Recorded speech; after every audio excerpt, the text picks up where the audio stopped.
now. I don't know what to say.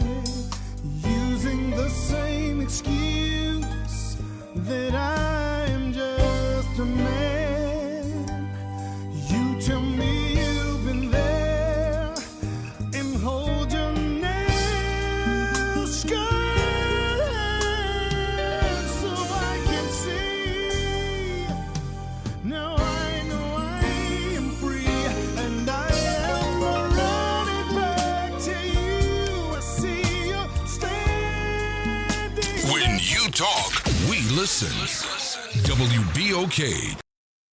WBOK New Orleans, home of the Good Morning Show, 7 to 9 a.m. weekdays. This news report is brought to you by New Schools for New Orleans. Join New Schools for New Orleans, All-State Sugar Bowl, and Entergy New Orleans in recognizing and celebrating the Teachers of the Year at our 4th annual New Orleans Excellence in Teaching Awards Gala. The gala will take place Saturday, November 1st at the Ritz-Carlton Hotel. This year's gala will feature New Orleans legend DJ Jubilee. Don't miss out on this intimate celebration supporting our New Orleans public school teachers. Tickets can be purchased on our website, newschoolsforneworleans.org.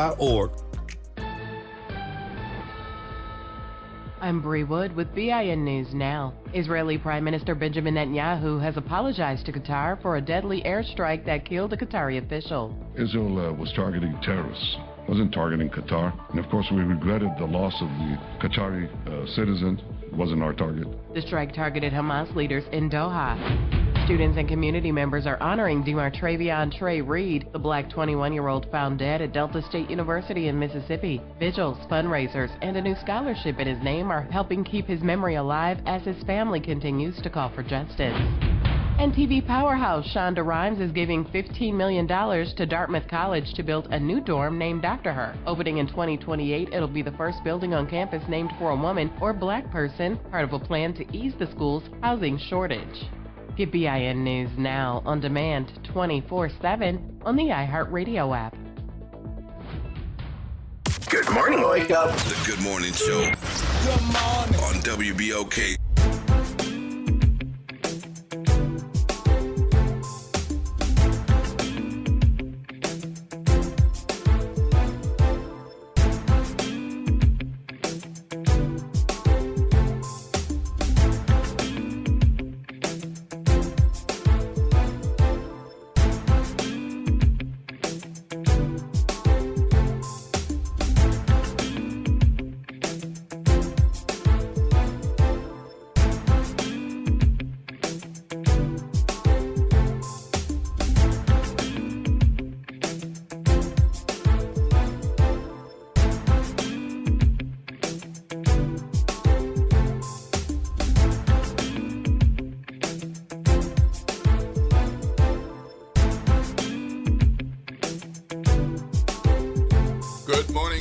Good morning, New Orleans, and welcome to the Good Morning Show. This is WBOK, 1230 a.m. The talk line is 504-582-9422, 504-582-9422. We will not be taking calls right now.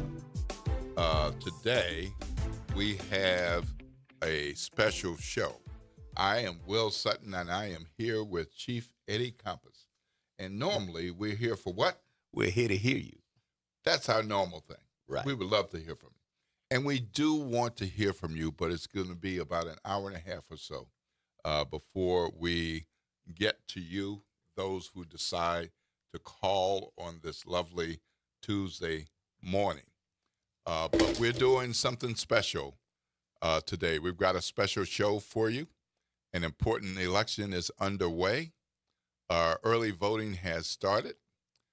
Election day is October 11th, and we will decide whether to keep our incumbent assessor, our incumbent sheriff, our incumbent clerk, and one of our incumbent city council at-large members. We will decide whether incumbents in city council districts C and D return to the legislative branch. We will decide which of several competitors will represent city council districts A and E. And we will decide who will follow Mayor LaToya Cantrell as the next mayor of New Orleans. This fall, election is a game changer. With a new mayor, only one city council member definitely will return. Incumbents facing challenges in a couple of open city council seats, we're likely to see governmental and political relationships adjust and change.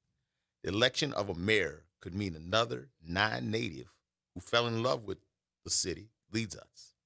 Or it could mean the mayor's seat returns to a native son or daughter. And this election will determine whether New Orleans is a majority black city led by a black mayor or a majority black city led by a non-black mayor. Based on the recent public polls, we invited the top 4 mayoral candidates to participate in today's debate. We have State Senator Royce Duplessis, a Democrat, CPA Frank Janusa, a Republican, and City Councilman District E member Alva Thomas, a Democrat. We invited City Council Vice President Helena Moreno to join us. Her campaign declined the invitation. I'm looking forward to today's debate with the 3 candidates who decided to address our majority black WBOK audience. We planned an engaging hour to provide you with WBOK family of listeners a look at some leading candidates with a very, very close eye on our black perspective. We all know there is no one black community and no one black voting bloc. Just as Asians, Latinos, and whites have different political ideas and philosophies, so do we. But in New Orleans Parish, the city of New Orleans, most black voters are Democrat, and most black voters might be identified as some liberal or moderate, though there are plenty of conservative black voters who are registered Democrats and still others who are registered Republicans. If you're registered before September 20th, online voter registration deadline, you are eligible to vote this month or next month. If you did not, it's not too late to register. You can register to vote in the November election. As we prepare to welcome our 3 participating mayoral candidates, we want to remind you that early voting started on September 27th, and it continues through October 4th, but only at specific early voting locations, and Election Day is October 11th. The early voting hours are 8:30 a.m. to 6 p.m. each day of early voting, and you're not going to your regular Election Day polling site if you decide to cast your vote during the early voting period. Again, the early voting has started, and it continues through October 4th. Election Day is October 11th. The early voting locations are at New Orleans City Hall, 1300 Perdido Street, number 1W24 in New Orleans. And if you're using your GPS, that's 70112. Also at the Algiers Courthouse, that is at 225 Morgan Street, room number 105. Algiers Courthouse, 225 Morgan Street, room 105. And you can vote at the Voting Machine Warehouse, which is 8870 Chef Mentor Highway, 8870 Chef Mentor Highway. And you can vote at Lake Vista Community Center, the place where we cast our early ballots on the first day of early voting. And that's over at 6500 Spanish Fort Boulevard in the second floor meeting room. So it is on the second floor. If any of you need assistance, or you walk with a cane or a walker, or you're in a wheelchair or need a little help, there is an elevator on the first floor that can take you up to the second floor, and you don't have to take the multiple steps, sets of steps to get up to the second floor. And of course, parking can be an issue. That's probably the most challenging parking around City Hall, but you can park in that City Hall area. It's just not as likely unless you're well-timed to be able to park in front of New Orleans City Hall during the business day. There's places to park in Algiers, and there's a huge parking lot at the Voting Machine Warehouse over on Chef Mentor. And there's pretty decent parking over at Lake Vista Community Center. Yeah, I didn't have any problem parking. Yeah. Brown Park. Yep. And when we were out there were like a lot of people coming out and casting their ballots on Saturday. And what we found is that there were more than 10,000, it seems, across the city on September 27th. At City Hall, there were 1,280 people voted. Wow. At Algiers Courthouse, there was 1,070 people voted. At the voting machine warehouse, 22,456 people voted. 22,000? 2,456 people. Oh, okay. 2,400. 2,400. Okay. Yeah. 2,456 people voted. And at Lake Vista Community Center, it was 2,248 people. So that's a total of 7,054. Where did I get 10,000? Because there were other people who voted absentee or mail-in ballots, and those ballots have been received, and that's counted in that number. So that pushes it over 10,000.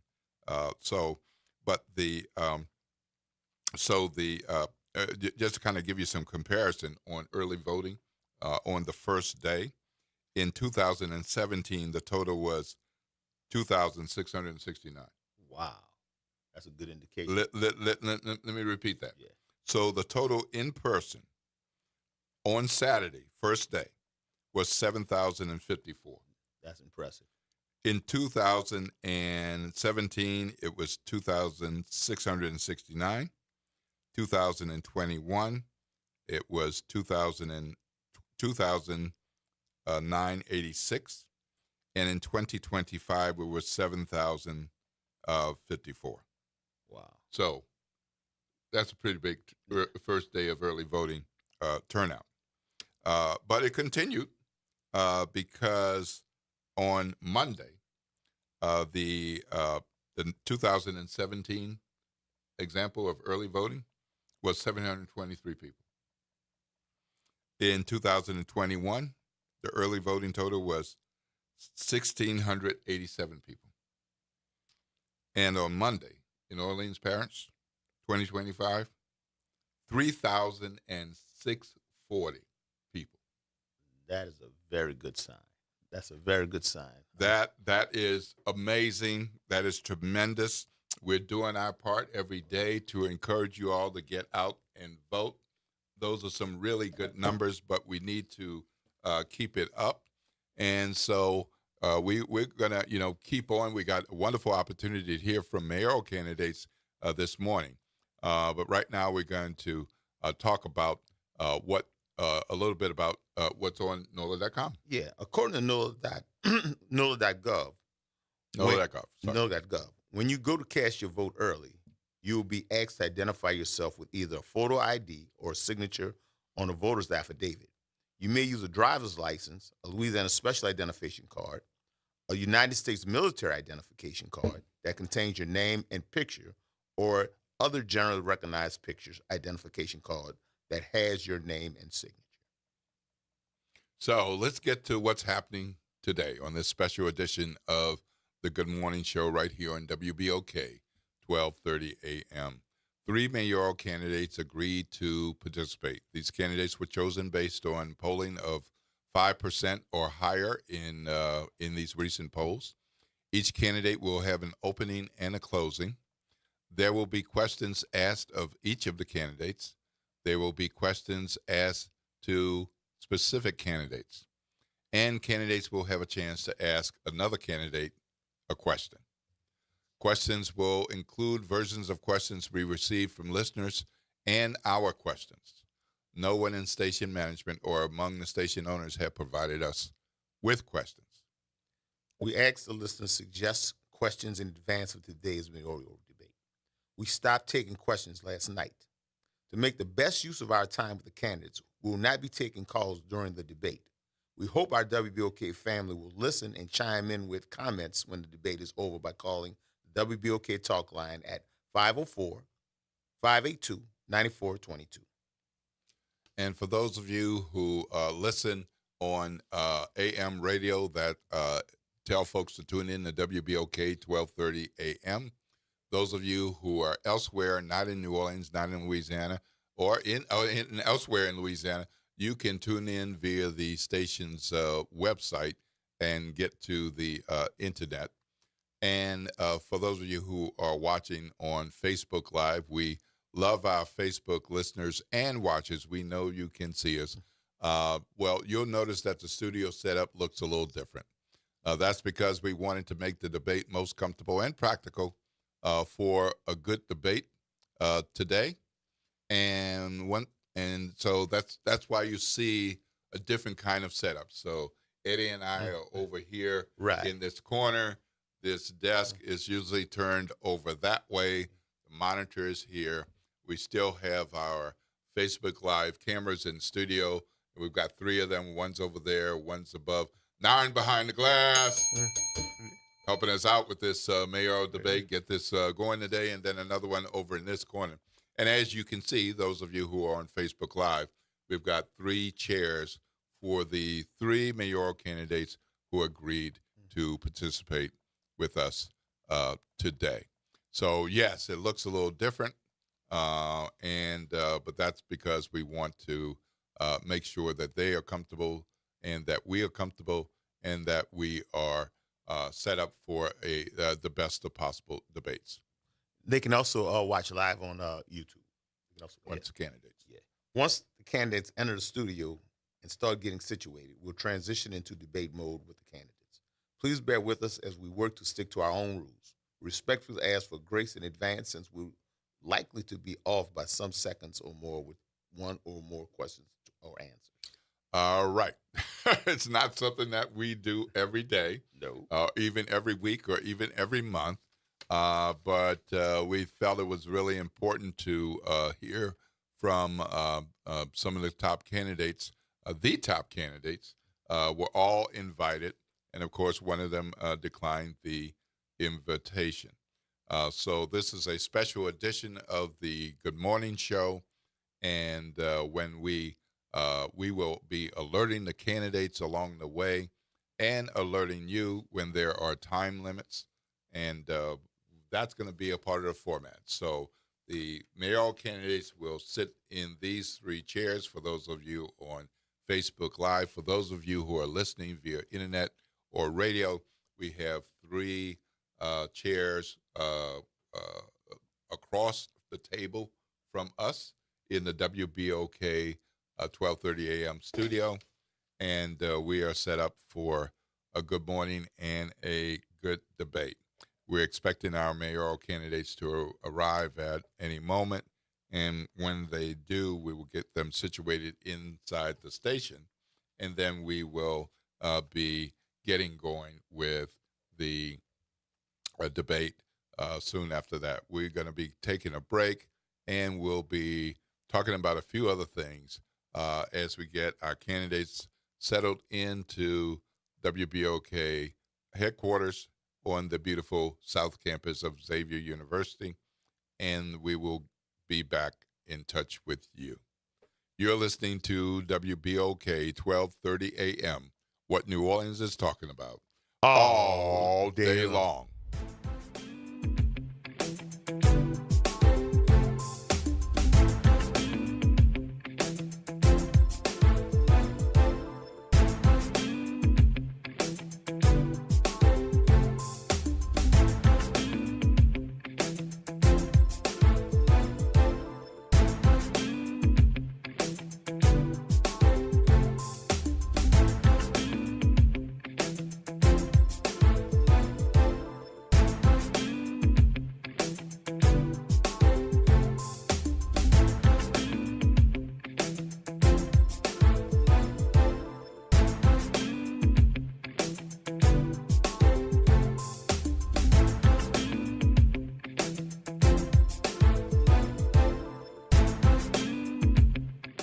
Good Tuesday morning. I'm Daryl Forges with WDSU News, and here's your headlines. National Guard troops could be coming to Louisiana. Governor Jeff Landry has submitted a federal request to activate up to 1,000 troops. This comes as President Donald Trump has repeatedly threatened to deploy the Guard to New Orleans to fight crime, despite it being down. Governor Landry has also requested troops to Baton Rouge and Shreveport. He made the request to Secretary Pete Hegseth. The East Baton Rouge Parish Coroner's Office released the autopsy results for Caleb Wilson. He's a 20-year-old Southern student who died in a hazing-related incident. Results show that Wilson died from a blunt impact to the chest. According to an affidavit, Wilson was punched in the chest 4 times before collapsing and becoming unresponsive at an unsanctioned off-campus fraternity pledging ritual at a warehouse.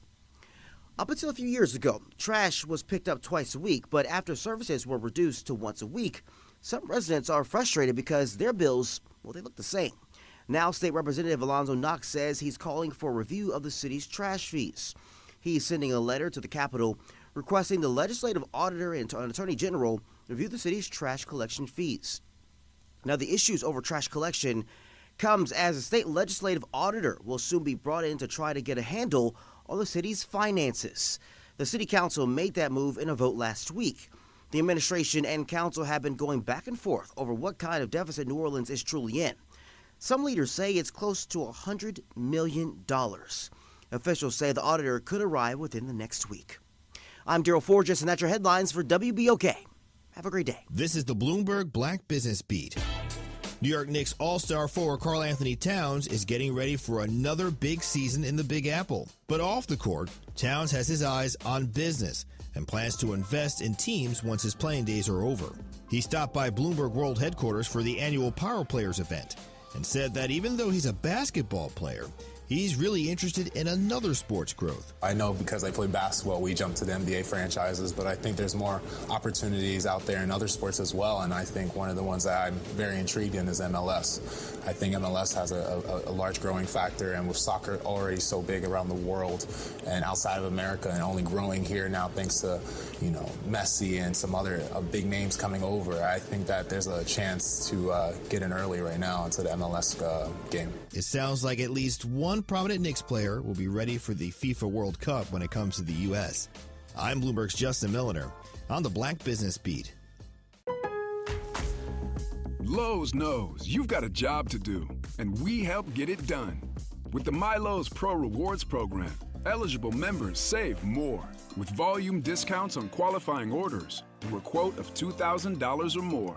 Join for free today. Lowe's, we help, you save. Offer can't be combined with any other discount, contract, and/or special pricing. Exclusions, more terms, and restrictions apply. Details at lowes.com/terms. Subject to change. With Fidelity Wealth Management, a dedicated advisor gets to know you and your goals to build a comprehensive plan to help grow and protect your wealth. Backed by a team of specialists, they'll analyze all your accounts, even the ones they don't manage, to keep an eye on taxes and provide proactive portfolio insights that can help you unlock your wealth's full potential. Learn more at fidelity.com/wealth. Investment minimums apply. Fidelity Brokerage Services, LLC. Member NYSE SIPC. Real issues, real talk, real solutions. Miss an episode of The Reality Check? You can catch every episode anytime. Search WBOK Media on your favorite podcast app to tap the bold commentary, real-time reactions, and powerful perspectives from the people and leaders shaping our city. Download, share, and rate it 5 stars because the real ones always stay informed. Tired of the impersonal, one-size-fit-all style of banking? You deserve a bank that delivers exceptional service and personalized attention to your needs. That's the Home Bank Standard. Since 1908, Home Bank has been a trusted financial partner for businesses and families because we go the extra mile to help you reach your goals. See for yourself why Home Bank is good for business, good for life. Stop by any New Orleans area location or find out more at home24bank.com. Home Bank, member FDIC. It's Off the Top with Norman Robinson on WBOK 1230 AM. Let me be clear. I don't know Charlie Kirk. Hadn't heard of him until he was assassinated by a deranged white gunman on the campus of a small college in Utah. But I've since become familiar with his widely popular philosophy and far-right conservative opinions and views regarding black folks. However, I choose not to respond with vitriol of disrespect of the dead, But here's my take. When public figures make sweeping and disparaging remarks about African Americans, it is tempting to meet those words with equal force. But there is another way, one rooted not in vitriol, but in clarity, dignity, and truth. Mr. Kirk's comments, which suggest that black professionals are inherently suspect, that black women succeed only through favoritism, and that black communities are defined by crime, are not new. Versions of these stereotypes have circulated for centuries. What is new is the ease with which such words are broadcast to millions of people, echoing in ways that can only harden divisions. How then should African Americans respond? First, by refusing to internalize these mischaracterizations. The accomplishments of black Americans in the cockpit, the courtroom, the classroom, and on every field of human endeavor stand as daily rebuttals. The measure of one's worth is not found in the skepticism of critics like Kirk, but in the substance of one's work. Second, by lifting up stories of excellence and service that counterbalance caricature. For every negative stereotype offered, there are countless real lives that tell a different story. Of black Marines whom I've interviewed, who served with honor, of black women leading companies, legislating in Congress, healing in hospitals like my goddaughter, and teaching in classrooms. Their presence is not a product of lowered standards, no, but of talent, perseverance, and sacrifice. Finally, by engaging not in anger, but in insistence, an insistence on being seen in full humanity, responding with measured words and lived examples, robbed inflammatory commentary of its power. It signals that progress does not depend on the approval of those skeptics who doubt it. And so the challenge now falls to black leaders in politics, business, media, and yes, the pulpit, to keep telling our stories, to answer stereotypes not with silence, but with narratives of achievement, resilience, and pride, because in the end, the most powerful voice against ignorance is the unvarnished truth of exactly who we are. This is Norman Robinson, Off the Top. Trying to grow your business or increase traffic to your location? We can help. WBOK 1230 AM has a number of solutions that will meet your individual needs. Give one of our consultants a call today at 504-582-9420 or email us at info@wbok1230.com. And remember, an investment with WBOK is an investment in our community. Call today. Norman Robinson is back. Can you hear me now? And he's taking no prisoners. Can you hear me now? Each weekday, Norman Robinson brings you commentary with Off the Top. The incident was shocking, disturbing, disgusting, disappointing, and sad. Each weekday, Off the Top with Norman Robinson is heard exclusively right here. It's Off the Top with Norman Robinson on WBOK 1230 AM. Hey everybody, it's Graylin Bryant Banks. And Kimber White Dupree. From the front porch, y'all. You know how we do every Monday. It's Movie Monday. And Tuesday is Trivia Tuesday. And y'all know we have nothing but bad cheering coming through here on Wednesday. But stick with us. On Thursday, we travel. That's right. And Friday's Free Your Mind Friday, so get your brass up. Something on your mind? Want to get it off your chest? Holla at your people. WBOK 1230 AM, the station you listen to all day long. Hey, Joe, I thought you were retired. Living on a fixed income is tough. So here I am, an essential worker. I know. I mean, food prices are going up every day. Thank goodness for benefitscheckup.org. Benefits what? benefitscheckup.org. It's a free website where people over 60 can find help to pay for food, medicine, even utilities. I got $1,200 a year in benefits. Maybe it can help you. Each year, more than 23,000 kids experience cardiac arrest, and nearly 20% are infants. You always say that I'm your whole heart. I believe you, and so does the American Heart Association. That's why, this American Heart Month, they want to make sure that you and every other parent know CPR to make sure you are ready. Ready for when I come home? Ready as I grow? Ready to save my life when it matters most.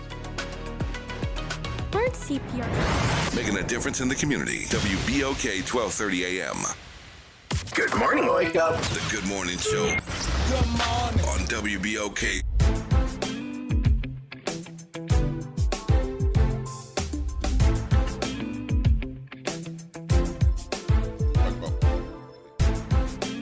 Good morning, good morning, good morning. This is WBOK 1230 AM. Welcome to the Good Morning Show, a special edition of the Good Morning Show today as we host our mayoral candidates debate with the candidates who decided to participate and talk to you, our WBOK family of listeners. I'm Will Sutton, and this is Chief Eddie Compass here with me. We're happy to be here every day. Normally, what do we say, Chief? We're here for what? We're here to hear you. But not today. So we like to hear from you, and the talk line is 504-582-9422. I'm giving you the number because when the debate is over, we do want to hear directly from you. We want to hear what you heard, what you think. But meanwhile, there's some breaking news overnight. Our governor, Jeff Landry, has officially requested that President Donald Trump and his administration send 1,000 National Guard troops to Louisiana cities to support law enforcement. So this was a letter that he sent, and he announced it on Fox News last night. And he cited crime in cities that include Baton Rouge, Shreveport, and New Orleans. He didn't lay out a plan for exactly where those Guard members would go or be deployed. He didn't say they would go to Baton Rouge, Shreveport, and New Orleans. But in the release that he sent out last night, this is what he said, quote, "Federal partnerships in our toughest cities have worked, and now with the support of President Trump and Secretary Hessek, we are taking the next step by bringing in the National Guard. This mission is about saving lives and protecting families. To the criminals terrorizing our communities, your time is up. Law and order are back in Louisiana." Close quote. That's from the governor. So this is WBOK. We talk on this talk show. And here's what I think about that. I'm happy to see that he mentioned the cities of Baton Rouge and Shreveport, and not just New Orleans, a Democratic city run by a Democratic mayor. Baton Rouge recently turned from a Democratic mayor to a Republican mayor. Shreveport recently turned from a Democratic mayor to a Republican mayor. So he mentioned them, but he didn't give it any specifics. So I want to hear more. First of all, why would we need 1,000 when we already have cooperation with local law enforcement, and we've had that for years? Why do we need them to come in this way? And if they're going to come in, let's say there are 1,000. So are you going to send 900 to New Orleans and then 50 to each of the other cities? I mean, what's that going to look like?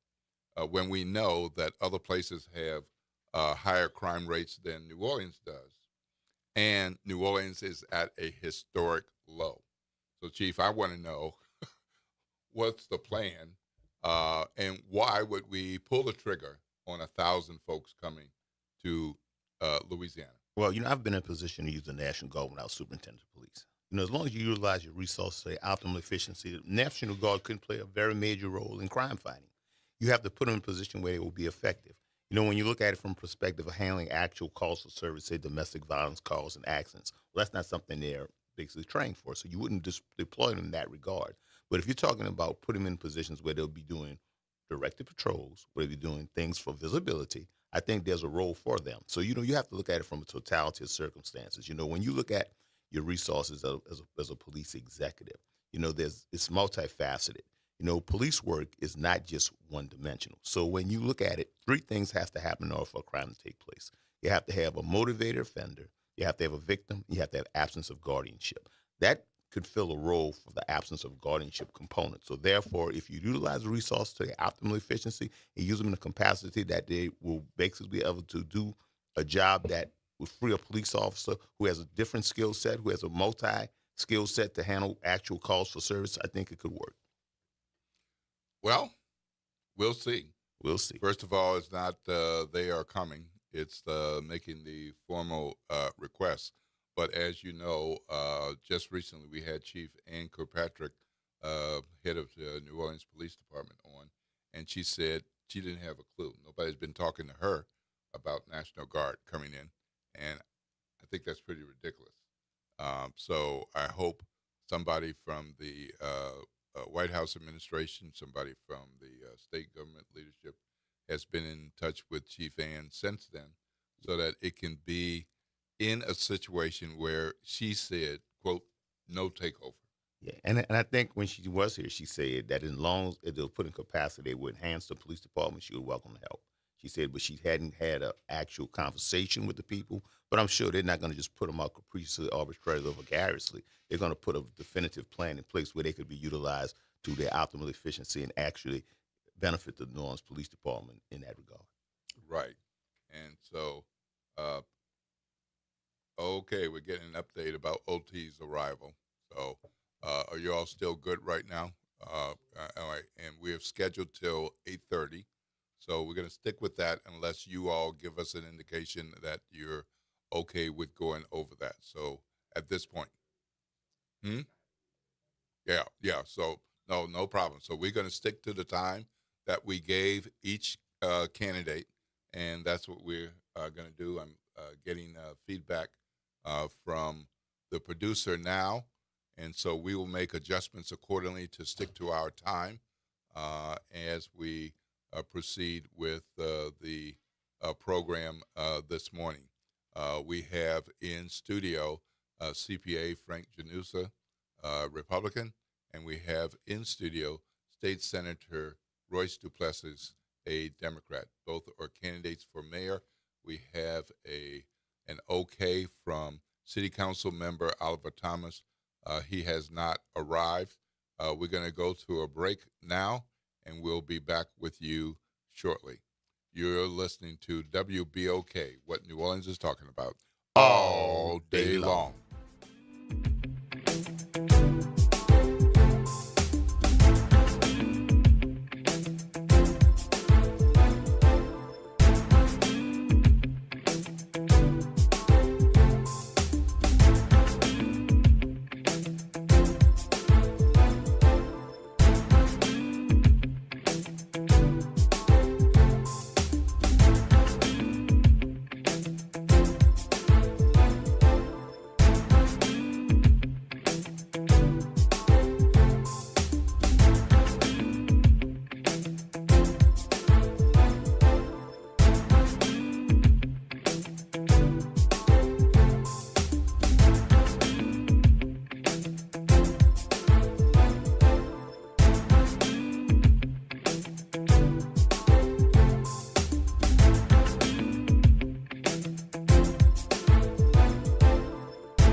This is your news update for WBOK from WDSU. For all your news and weather, watch WDSU News, New Orleans' leader in live, local, late-breaking news. Today at noon and 4 p.m. Another hot and mostly dry day. A few spotty showers possible, but again, most of us staying dry. Highs reach the low 90s, feeling slightly warmer than that. Lows for tonight on the North Shore in the 60s and the 70s on the South Shore. More 90s for Wednesday. A slight increase in rain chances by Thursday, with highs by Thursday into the upper 80s and the mid 80s by the end of the week. From the WDSU First Warning Weather Center, I'm Raven Richard. What's the future for New Orleans? Will city services ever function efficiently? Our people need answers, not slogans.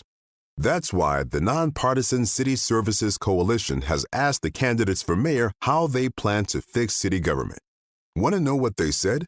Go to cityservicescoalition.com to see for yourself.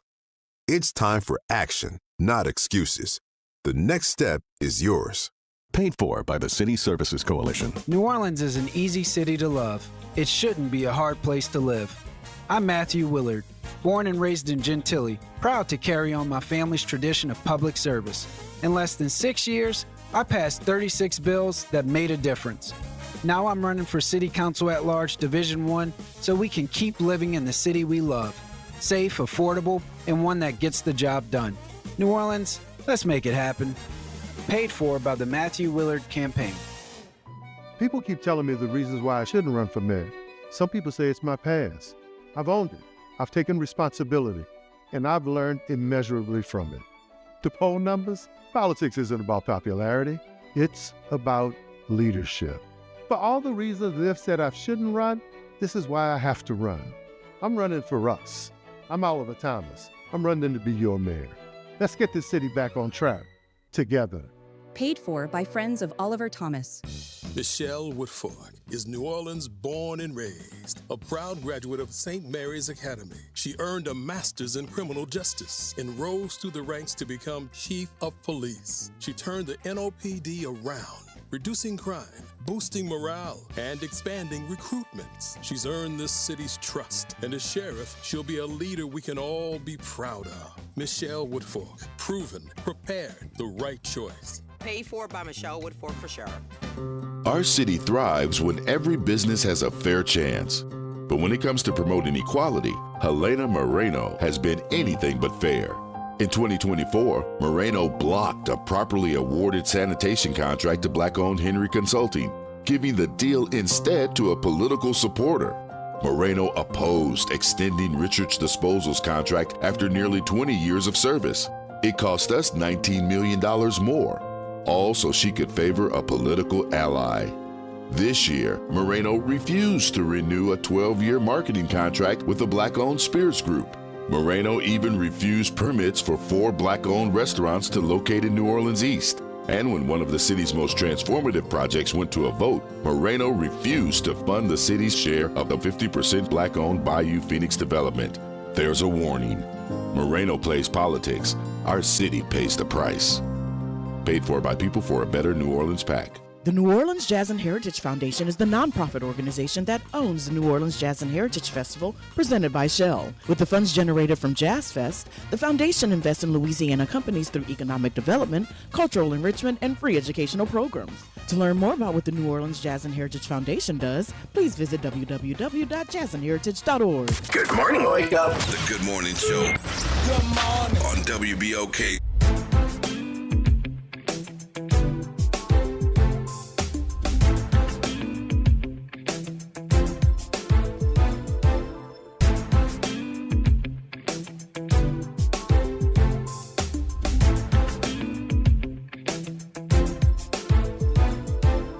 Welcome back to the Good Morning Show on WBOK 1230 AM. You are listening to the WBOK Mayoral Forum and Debate. I am Will Sutton, and this is Chief Eddie Compass with me. We will be asking questions of the mayoral candidates who decided to participate. Once again, we invited the leading 4 based on recent polls, and City Council Vice President Helena Moreno declined our invitation. Welcome to the Good Morning Show, State Senator Royce Duplessis, CPA Frank Janusa, and City Council Member Oliver Thomas. As you know, each of you will have a 2-minute opening statement and a 1-minute closing statement. In between, we will ask the same questions of each of you and ask specific questions to specific candidates. We plan to have an opportunity to have you ask a question of another candidate, and we plan to have a rapid-fire question round. However, with our rapid-fire question round, we may ask you for your one-word response, then give you a minute to explain. Depending on time, we may mix this up, and because we're starting late, some of this may be cut along the way, but this is our intention to cover this content in the between now and later. No matter what, we promise to get you out of here no later than 8:30. As promised, are you ready? Yes, sir. All right. Gentlemen, this is WBOK 1230 AM. The station is the oldest black-owned radio station in New Orleans and one of the oldest black-owned radio stations in the nation. The current ownership is Equity Media, a partnership that includes Troy Henry, Wendell Pierce, and Jeff Thomas. All three are supporters of Oliver Thomas. All three supported this nonpartisan mayoral debate. None of the owners directed or insisted on the format or who to include. We are thankful to General Manager Justin Lewis and producer Naren Sanders for giving us the freedom to host this debate. Chief? With that in mind, our audience is predominantly black, and we focus on serving the black community of New Orleans and southern Louisiana. You each have 2 minutes to introduce yourself. However, as a part of your introducing yourselves, tell us how you are connected to our black communities and what you have done to help our communities. Senator Plessis, you're first. 2 minutes. First of all, good morning, everyone. Thank you to WBOK for hosting this important conversation. I'm honored to be here today. I'm honored to be here as a son of New Orleans who's a candidate for mayor. I'm running for the mayor of New Orleans to make New Orleans an easier place to live. I'm here to make New Orleans a more affordable place to live. We have to know that we can lead. We have to know that we have what it takes to lead. New Orleans has been faced with some significant dysfunction over the past several years, and that's been reflected in the fact that over 20,000 people have left our city. Over 20,000 people have left our city. They've either decided this is no longer the place for them, or they didn't have a say in the matter and they were pushed out because they couldn't afford to live here. There was no opportunity for them. The dysfunction, the difficulty that it ultimately takes a toll on the residents, well, they've decided to pack it up and leave. I have the training, I have the experience, I have the vision, and I have the heart for this city to move us in a better direction, in a different direction. I started off by saying I'm a son of this city, and in answering the opening question about my connection to the black community, well, I am black, okay? I'm everything my whole life been black, and that ain't never gonna change. I attended St. Augustine High School. I attended Xavier University right here under the leadership of Dr. Norman Francis. I attended Howard University School of Law, where I was taught that a lawyer is either a social engineer or a parasite on society. And for the past 7 going on 8 years, I've been proud to represent the interests of this city, which is a majority black city. And I'm happy to be here today to talk about what we have to do to move this city forward on behalf of the people who are suffering the most, which is majority black people in this city. Thank you. Mr. Newsel, 10 minutes? 2 minutes, I'm sorry. 2 minutes. 10 minutes would be wonderful. No, 2 minutes. 2 minutes. My name is Frank Janusa. I'm a native born son of the city.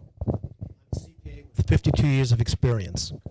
I'm convinced that substantially most of the problems in city government relate to the city budget, which is $1.8 billion and consists of a monumental amount of bloat and inefficiency.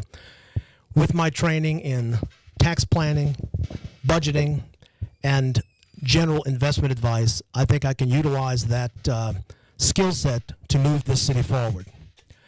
With regard to my desire to be mayor, if I were to be elected mayor, I would be the first Republican mayor since 1872.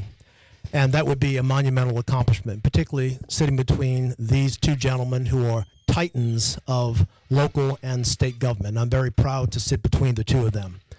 My involvement in the black community, as you well know, I'm not black, although I can identify with being black in a number of ways. My Sicilian ancestors came to this town in the 1890s. They were victims of both ethnic and racial prejudice. Couldn't get jobs, couldn't get loans to buy homes. And my grandfather, Frank Janusa, for whom I am named, solved some of those problems by networking among his community and thinking outside the box. His grit and fortitude courses through my body right now, and that's why I'm running.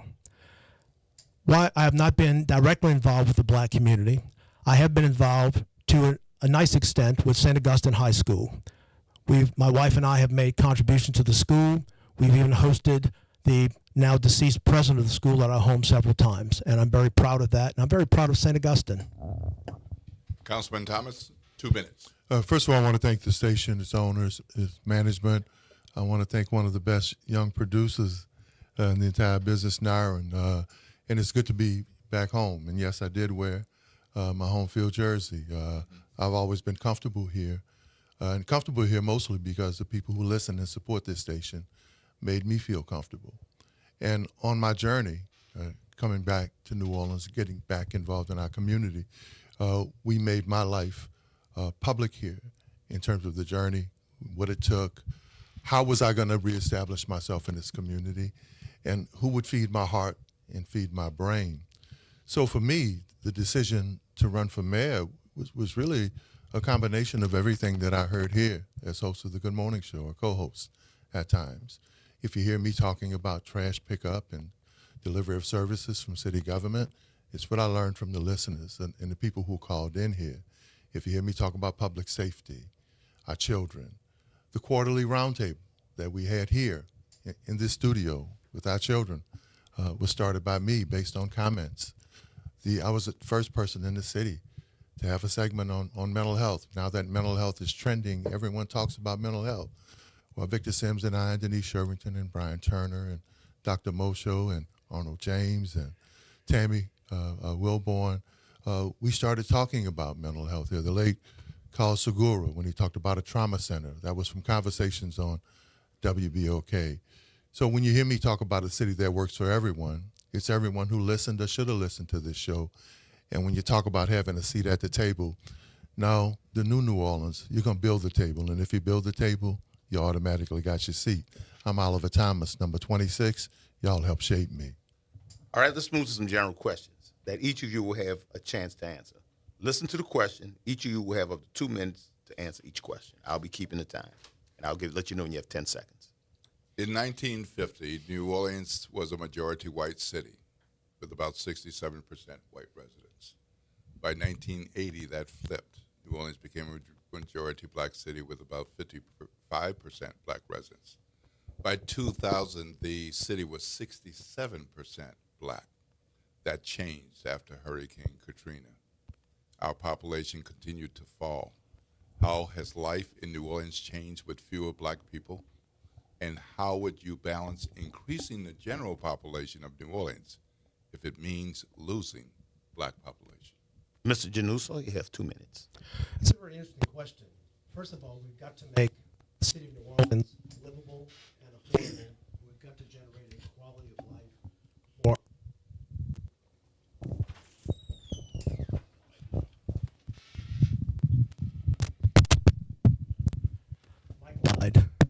It's back on now.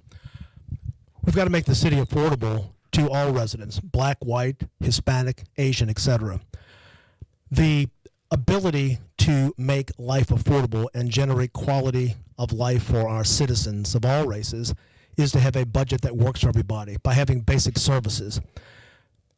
People who leave the city leave because the city doesn't deliver on its promise, and its promise is to generate a quality of life that's suitable and sustainable for everyone involved. Trying to generate who can come back to the city and who can't, so much of that relies on economic development. And one of the portions of my platform is to generate economic development by the creation of an additional trade school at Delgado Community College. And that's one of the items I think would be very useful, because we cannot simply rely so heavily on tourism in this town. We've got to both modify and diversify our economy. Those are the things that I'm thinking about when I'm mayor of New Orleans.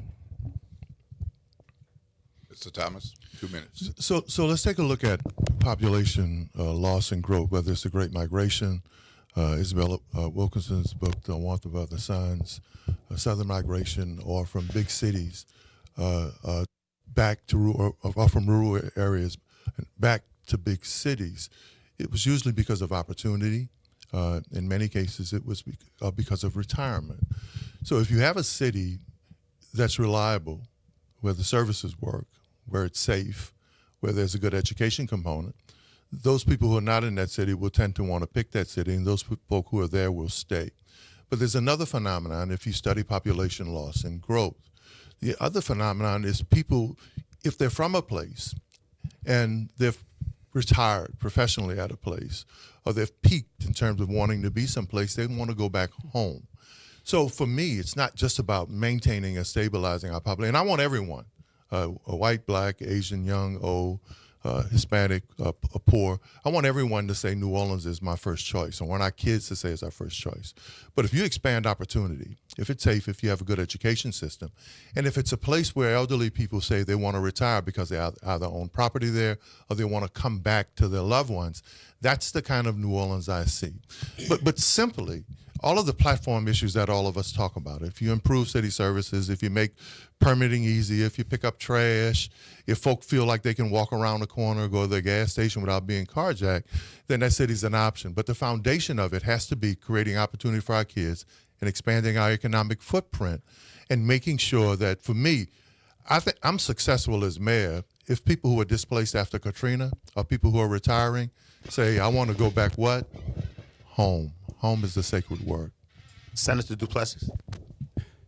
So we have to kind of lay out some realities. The average household income for black families in New Orleans is about $38,000. The average household income for white families in New Orleans is about $97,000. This is still a majority black city. I want to say we're a little bit of 55, 56%. So when you talk about what that means for the city of New Orleans, it really all goes back to economics. It starts with and goes back to economics. We are an inclusive city. We certainly want everyone to win in the city of New Orleans.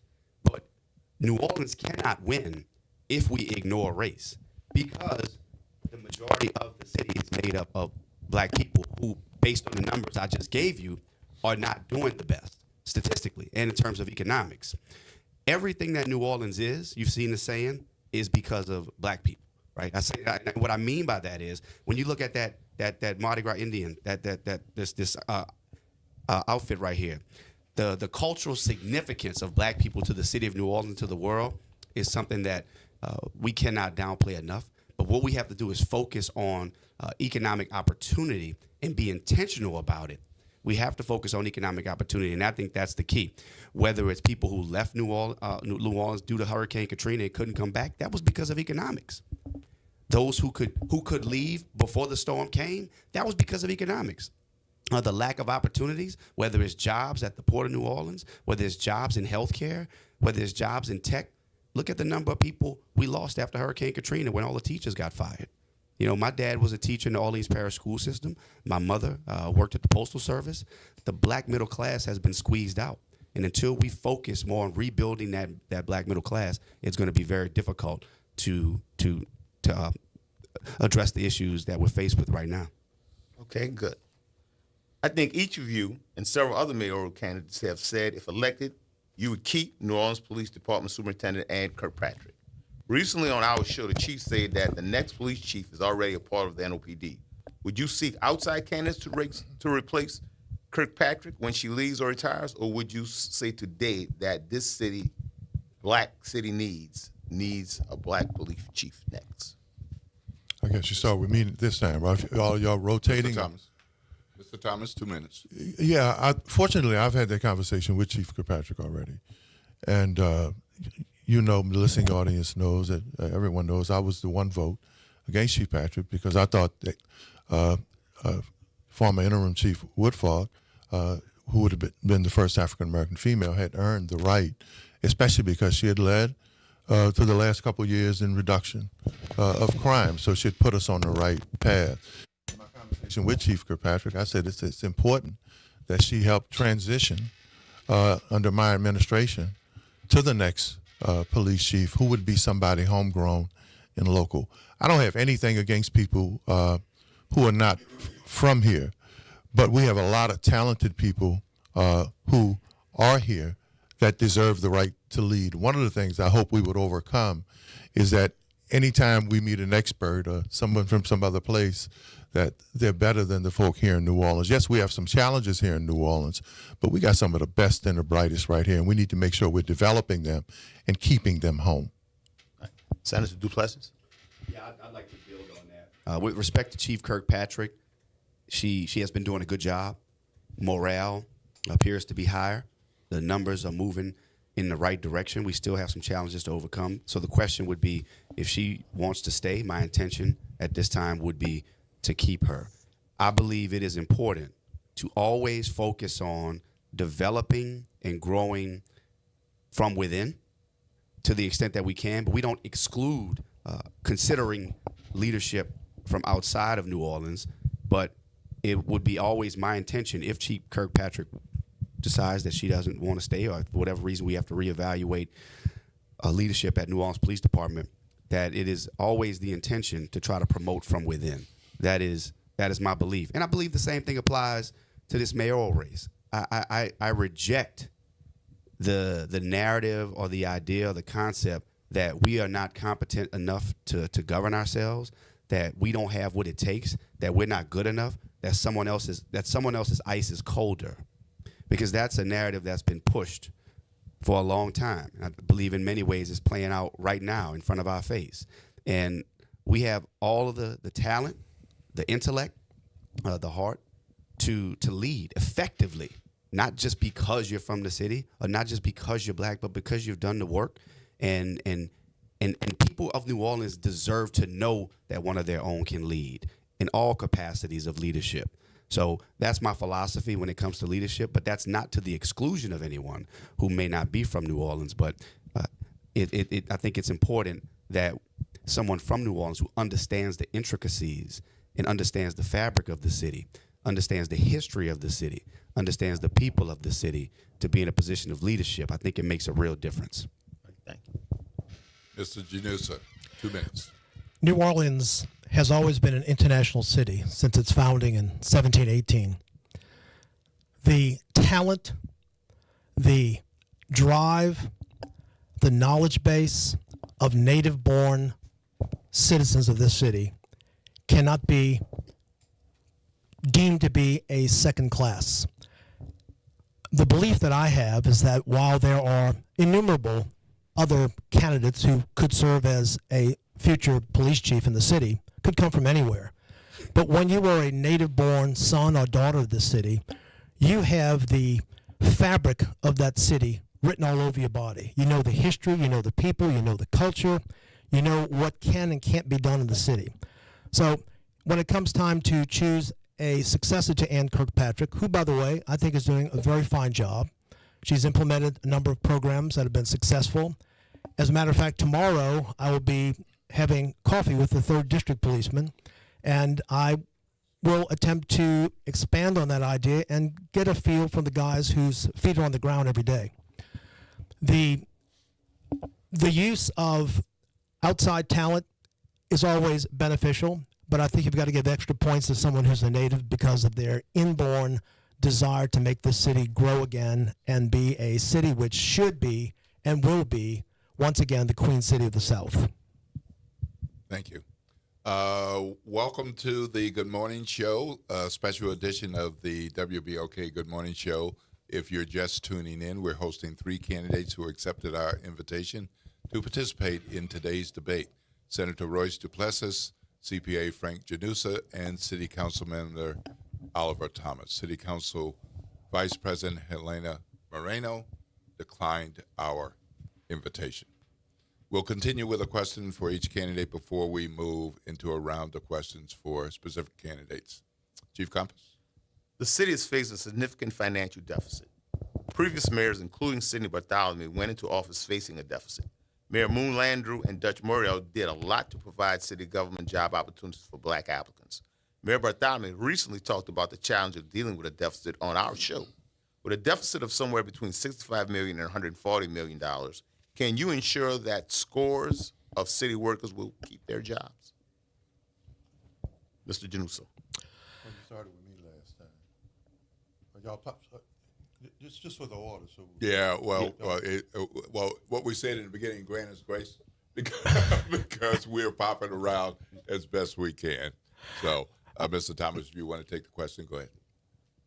No, I said you started with me last time. Oh, okay. Well, Right, I'll take the question. Mr. Janusa. I'm happy to. As has been indicated on the show, I'm the CPA that's running for mayor.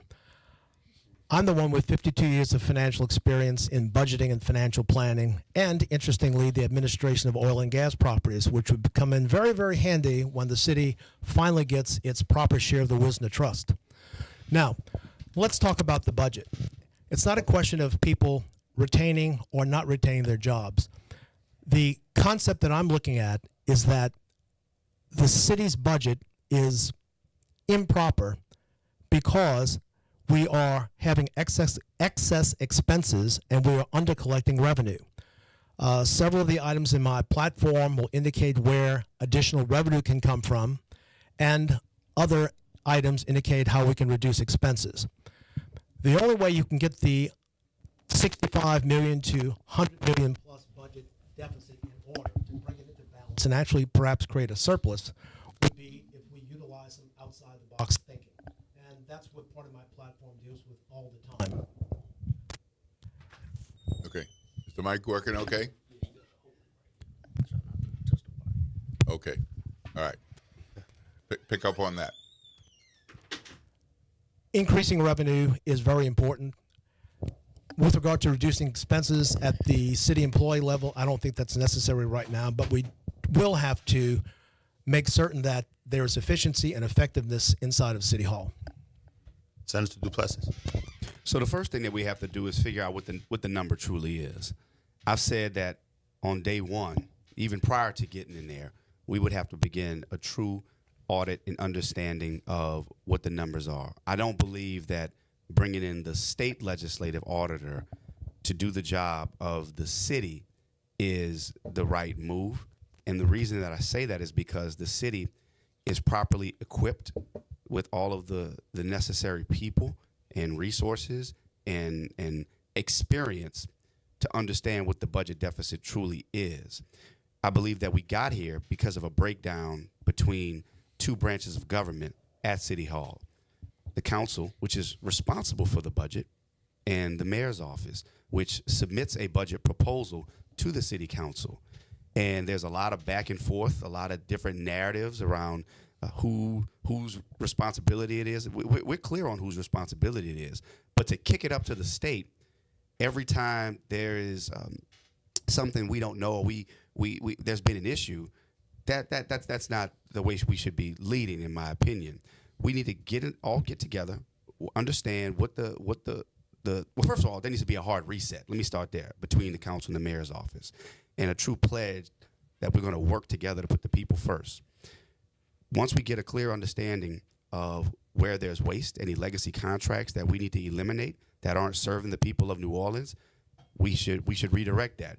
We have property on the books that's owned by the city of New Orleans that we should be focused, that we should look to liquidate immediately to generate cash into the coffers of the city.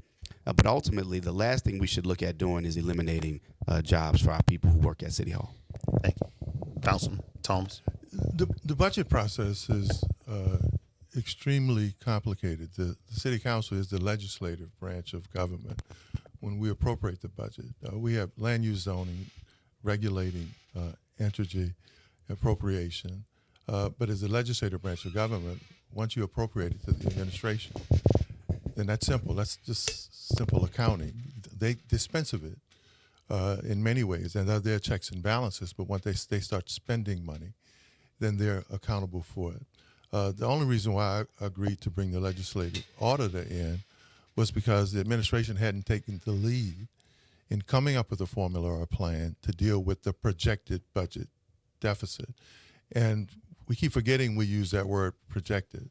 So until you get into the weeds of the budget, until you do what they did with Mayor Bartholomew, and I studied that area, to understand what is the actual accounting, what's collectible. And if you'll remember, I had just come back home. I think you were in the police department.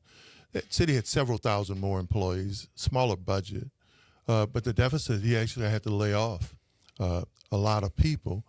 But Joe Giarrusso and Jim Singleton actually worked with the administration to add more people to go out and collect several million more dollars that were owed in terms of collectors. Mr. Janusa is right. It's not that, it may be complicated in terms of the work that you have, but if you understand collectibles and receivables, then it's really not that complicated. If it's $5, it's a serious issue because it impacts someone. But let the accounting take place, let the budget process take place, and let us find out what's projected versus the real budget before we start alarming people thinking we're going to lay off people or shut down city services. Thank you. Gentlemen, I recently wrote a Times-Picayune column about a city council candidate who changed voter registration from one race to another just this summer.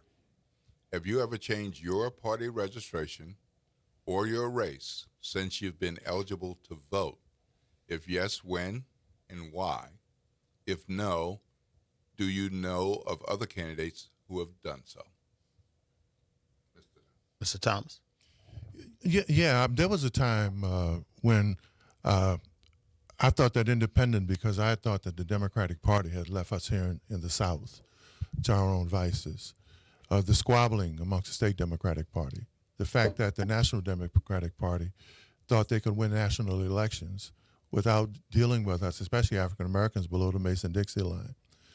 But when I watched Barack Obama ascend to the highest office, then that level of pride in watching my parents cry and the tears made me understand that our democratic roots, we have to fight to make sure that those principles of democracy are real.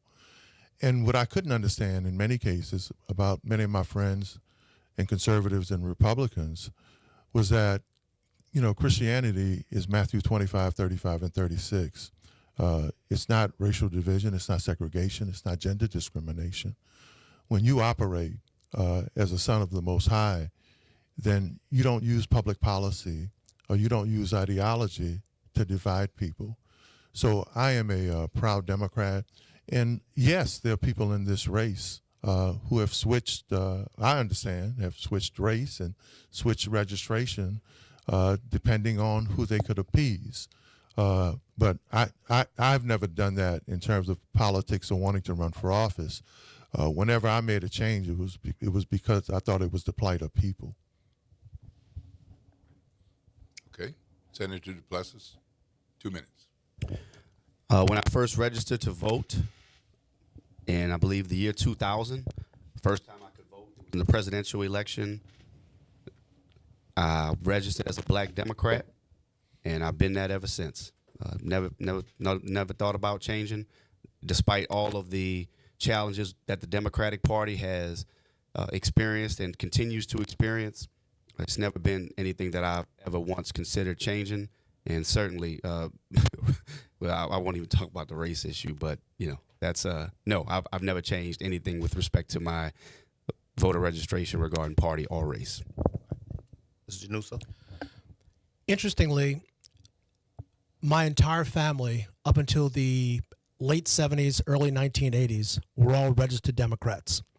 As a matter of fact, from the time I was 4 or 5 years old, our voting poll was next to our home on St. Philip Street in Mid-City. My father, who at one point in time was one of the personal bodyguards of Huey Long, well prior to his assassination, I might add, my father used to hold me in his arms and show me how to vote. So I've actually been voting since I was 4 or 5 years old. I was a registered Democrat until Dave Treen came on the scene. Dave Treen was a conservative Republican, but he also had a heart of gold. With regard to the race that I chose to identify with, obviously I'm a Caucasian male. I have not changed that, but more likely and more closely I identify with human race rather than any other type of designation. All right, thank you. All right, now these are the questions that were called by the callers that I'm about to, the specific candidate questions. Okay. Senator Duplessis, you are the only black Democrat to work with Governor Jeff Landry's transition team. Some of your critics have said you continue to carry the governor's water. How would you address that? Well, I wasn't the only black Democrat. I was the only elected official from New Orleans that was involved with that. And the reason that I did that was because there was never any, I don't recall any governor setting up a transition committee just focused on the city of New Orleans. So I believed it was a responsibility. And what I want to highlight, because some folks have tried to use that to make some sort of political, play some political game, is every day I serve in the Louisiana legislature where I'm serving on committees. I'm serving in the legislature where I'm outnumbered.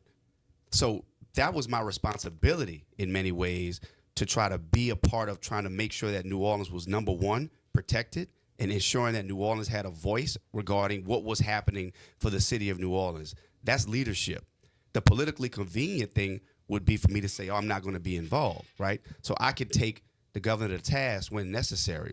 So if talking about carrying the governor's water, I want somebody to give an example, because if anybody was really doing their homework and they really knew what was going on, they would see that I've been one of the governor's toughest opponents and critics on issues that don't benefit the city of New Orleans. For example, when he had his important tax legislation, one of his most important bills, I was the only senator, not just Democrat, the only senator out of 39 senators to vote against his tax proposal. And I can count to a number of different instances where I've stood up to the governor, but there have also been instances where I've tried to work with the governor on issues around homeowners insurance and other things that impact our people. So I'm going to always try to work with whoever's in office, whoever the governor is. That's what leaders do. But any notion that I'm carrying somebody's water is absolutely false, and they don't have any evidence to suggest otherwise. But that's just politics. People run that narrative. But if people really did their homework, they'll know what time it is. Thank you very much. Mr. Janusa, you're a Republican running for mayor in a majority Democratic city. You've said you think that would be advantageous to us with a Republican governor. At a recent debate, you said you expected to get Governor Landry's endorsement. Did I miss that announcement, or has that not happened, and why? You did not miss the announcement because the announcement hasn't happened yet. But interestingly, as of last night, I've received the endorsement for mayor of New Orleans by the Louisiana GOP, and I'm very proud to have that endorsement. I only wish that endorsement came with some dollars. I'm about $1.5 million short in my campaign coffers, but that's a story for another day. I believe that should I become the first Republican mayor in 153 years, that I would have a type of affinity between myself and the Republican establishment in Baton Rouge, and likewise with the Republican establishment in Washington, D.C. And like I've said on many forums, and I've been to 45, actually 46, including today's, in the last 62 days. I believe that if additional monies will be coming from Baton Rouge, I'll drive my Jeep to Baton Rouge, get that money, and come back home with it. I'll take a cheap flight to D.C., and I'll come home with money from the Trump administration. All right, thank you. All right, Councilman Thomas, you have been the subject of jabs because of your longtime relationship with WBOK and its owners, especially Troy Henry, who has been seeking a lucrative trash contract. Is Mr. Henry your cousin, and are you supportive of his efforts to have a French Quarter trash contract? Well, first of all, I don't think it matters whether he's my cousin or not. He's a businessman in this community and a citizen of this community. And if the disparity, especially if you read the data center report on the gap in wealth and the disparity in wealth that started under the Landry administration to now, where black people are poor per capita, black children are poor than they were pre-Katrina. African-American women at the state level make 49 cents on a dollar. And the CNBC report says black men and boys are missing from the nation's economy. And someone would be foolish not to advocate for African-American business person or anyone to have a stronger position in the economy. And just like it's politics to blame the senator for working with Republicans or governor, just like it would be politics or crazy for someone to say if Mr. Janusa was mayor, because he was a Republican, he couldn't work for everyone. That's just politics and the hyper partisan time we're in. The one thing that I do know is that I'm committed to my community. I'm committed to being the best mayor for all people. And black businessmen and women like Mr. Henry need more advocates. They need more people. There are people in this race who talk about helping black business, but have consistently voted against black business. There are people in this race who talk about, they patronize black folk, but they wouldn't come here to this interview, or they've skipped certain debates, especially if it was African-American organizations like the Martinet Society or small African-American businesses.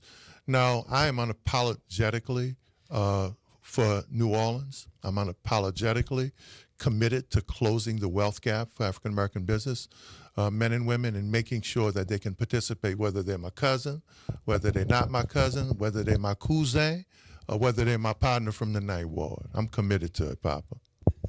All right, we're going to move to candidate questions. Each of you has an opportunity to ask another candidate a question relevant to our WBOK family of listeners. Keep it brief, 1 minute or less. Whoever you ask a question has only 1 minute to respond. Your question, no more than 1 minute, and their answer, no more than 1 minute. Senator Duplessis, your candidate of choice, and your question, 1 minute. Okay. Before I ask the question, I'll just make an additional point to my last answer, which is on that point about Governor Landry, is that there is support in this race for a candidate. It is not for me. So let me just say that if I'm supposedly his guy or whatever, I'm certainly not being supported anyway. But my question is to Councilmember Thomas. Councilmember, why do you believe that there's an expectation from some in our community and in our city that you and I are supposed to be fighting one another and going at one another in some way, or that this other narrative that we are, quote, splitting the vote, and this whole narrative that's out there amongst some people? Well, the stereotype is real, and from Willie Lynch to now, it's been the foundation, especially of how this country and how too many view black men. Too many have watched Netflix documentaries on Bloods and Crips, Colors, Boys in the Hood. We can compete with dignity. We can compete with class. And one of the most disparaging things is when people take a look, especially at black men, we're the only community that they want us to be whole with half. And the stereotype of black men and boys persists not only in life, economically and socially, but it also persists politically. So I just pray for those people. All right, thank you, Councilman. Mr. Janusa, your candidate of choice and your question. My candidate of choice would be Senator Royce Duplessis, with whom I've been on the stage or the dais several times, and I respect him greatly, and I also respect Councilman Oliver Thomas. My question would be this.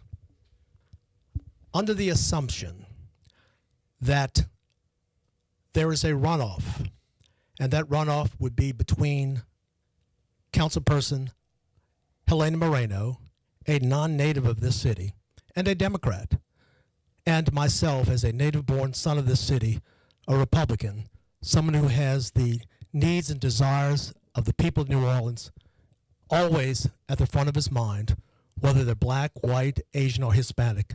Could you support a Republican for mayor, reminding you that while I'm a Republican, I'm not a hostile Republican? Yeah, right. So, yeah, right. If that were to be the case, and that ended up being a runoff, that's quite a hypothetical. You know, in that instance, I'm going to make the assessment once we cross that bridge. But what I've said throughout this campaign, Frank, is that I've admired your numbers and your mastery of numbers, I should say, and your understanding of the budget. I appreciate your approach. I appreciate your understanding of how things work in terms of business and operations. But one thing I most appreciate about you is the fact that you show up, and that you're not afraid to be there. So I would say thank you. You already got some points with me. Thank you. All right. Okay. All righty. Councilman Thomas. Yeah, my question is for Mr. Janusa. First of all, much respect to you. You mentioned earlier about the similarities. As a historian, we know in 1910, here in this city, Irish and Sicilian immigrants were fighting each other over territory and trying to determine who was going to be the leading immigrant and find their space. You have been very knowledgeable and very friendly with all communities. Given the fact that you know that the disparity gap and the fight for African Americans economically has gotten worse since the Landry administration, and even wider for black children, if you were mayor, what would be your remedy to make sure that you grow the black middle class, that black businessmen and women actually do business at a respectable level, and that the stereotype of black folk in this city would stop? That's an excellent question, and I'm prepared for that both personally and in my platform. In my platform, I've indicated that I'm going to mandate at least 25% DBE participation in all city contracts so that we can begin that process of reaching out to the black community and the other communities to make certain that they have the ability to have a quality of life. I'm going to indicate something really quickly, and if I get quick extra 10 seconds, I want to mention it. Isaac Delgado owned a slave plantation called the Albania Plantation outside Jeanneret, Louisiana. City still owns it. It's worth $20 million. We've got to sell it, put that money into the trade school, which was his wish. Okay, we have this question before closing. Our state legislature doesn't like this, but I'm a fan of ranked choice voting because voters get a chance to choose their first, second, and third choices for an elective office. Candidates where there's ranked choice voting have the opportunity for cross endorsements. In the case of New Orleans, if we were to have ranked choice voting, certainly you would want to be number one. But just give the names of your number 2 and your number 3. Mr. Janusa, you're first. That's a very, very difficult question to answer because there are 11 of us running for mayor. Just asking for 2 and 3. 2 and 3. I would say, without a doubt, Senator Duplessis and Councilmember Thomas, unquestionably. All right. Senator Duplessis. Yeah, that's something that I would certainly have to give some thought to. I think ranked choice voting does have some value. Without a doubt, Councilmember Thomas, and I'm going to go with Mr. Janusa. I haven't really given it much thought, but, again, I'm for people who show up. All right, Mr. Thomas. I mean, that's an easy one for me, Senator Duplessis and businessman Frank Janusa. All right. Okay. Closing statements. All right, we thank you for participating in our mayoral debate. Before we end the debate, we want to give each of you 1 minute to address our majority black WBOK family of listeners. Each candidate has 1 minute to close. Mr. Thomas. First of all, I want to thank you guys for the opportunity. I also want to thank my competitors in this race. I want to thank this station for shaping my thought. My political platform is born out of listening, interviewing people the last 10, 11 years, and shaping me as a man, as a human being, as a husband, a father, grandfather, and as an elected official. New Orleans cannot work, especially without our African-American community, whether it's economically, socially, education, or what happens to our elderly seniors. This city can't grow economically if New Orleans East doesn't have a standalone economic development office, if we don't consider what happens in Algiers and Central City, if we don't make sure that public policy not only works for the people who run government, but that public policy works for the taxpayers. When I say a city that works for everyone, and when people ask me, will I have the seat at the table? In the New Orleans, you're going to have your own seat because you've made the table. Oliver Thomas, I'm number Senator 26, Duplessis. former host of the Good Morning Show. I also want to thank WBOK and thank my colleagues for showing up, as always. This is a very important election in New Orleans, and it's important that we wake up. We have to wake up and understand what's going on. New Orleans has everything it needs to be successful. Yes, we have to work collaboratively. Yes, we have to come together, but we can't do that by having bullies in leadership. We have to have people who truly care about more than just their own political agenda and political advancement, but people who have done the work, who center people first, and the people who are suffering in this city. Thinking about the 20,000 people who've left this city and people who are packing up every day to leave this city. I'm thinking about my wife and my 7-year-old daughter who I'm raising in Central City. I believe in change from the inside out, not the outside in. And I love this city. I'm committed to it. And I'm qualified and ready to lead this city to a new level. And I'm looking forward to doing that. Royce Duplessis, number 19 on the ballot. Thank you. I'm proud to be a native-born son of the city, as both Royce and Oliver are. My platform deals almost exclusively as an overarching concept the concept of inclusive prosperity. I am confident that once we get the budget crisis fixed, once we learn finally how to do economic development properly, like evidently Jefferson Parish seems to be able to do with Amazon distribution sites, these are the types of things that I consider every day when I wake up. I'm number 22 on the ballot. I'm a Republican, but not a hostile Republican.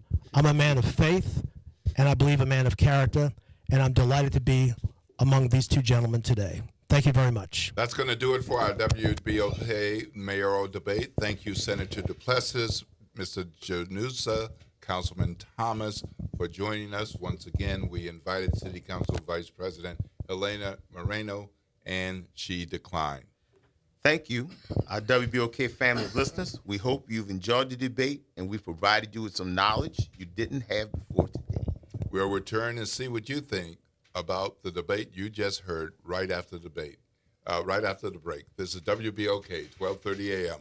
What New Orleans is talking about all day long.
WBOK New Orleans, home of the Good Morning Show, 7 to 9 a.m. weekdays. This news report is brought to you by New Schools for New Orleans. Join New Schools for New Orleans, All-State Sugar Bowl, and Integer New Orleans in recognizing and celebrating the Teachers of the Year at our 4th annual New Orleans Excellence in Teaching Awards Gala. The gala will take place Saturday, November 1st at the Ritz-Carlton Hotel. This year's gala will feature New Orleans legend DJ Jubilee. Don't miss out on this intimate celebration supporting our New Orleans public school teachers. Tickets can be purchased on our website, newschoolsforneworleans.org.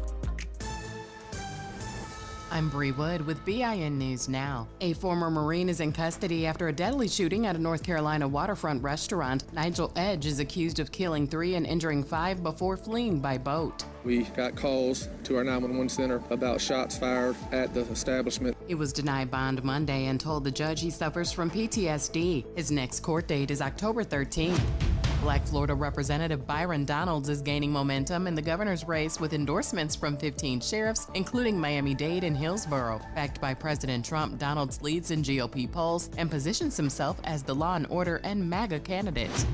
And Snoop Dogg is heading to Italy as a roving correspondent for NBC's 2026 Winter Olympics. After winning 2 sports Emmys for his Paris coverage, he'll bring his signature style to Milan Cortina, followed by the Paralympics in March. Get BIN News Now on demand 24/7 on the iHeartRadio app. Good morning, wake up. The Good Morning Show. Good morning. On WBOK.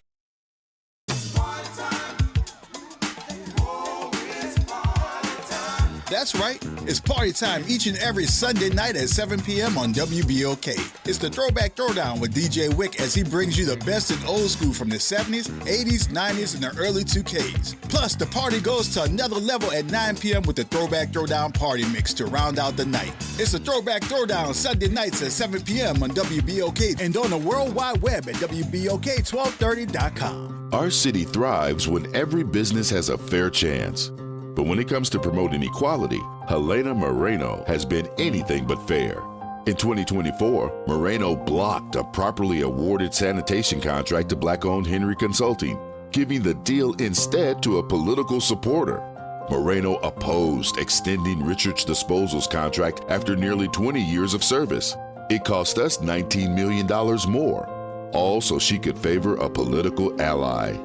This year, Moreno refused to renew a 12-year marketing contract with the Black-owned Spirits Group. Moreno even refused permits for 4 Black-owned restaurants to locate in New Orleans East. And when one of the city's most transformative projects went to a vote, Moreno refused to fund the city's share of the 50% Black-owned Bayou Phoenix development. There's a warning. Moreno plays politics. Our city pays the price. Paid for by People for a Better New Orleans PAC. Good Tuesday morning. I'm Daryl Forges with WDSU News, and here's your headlines.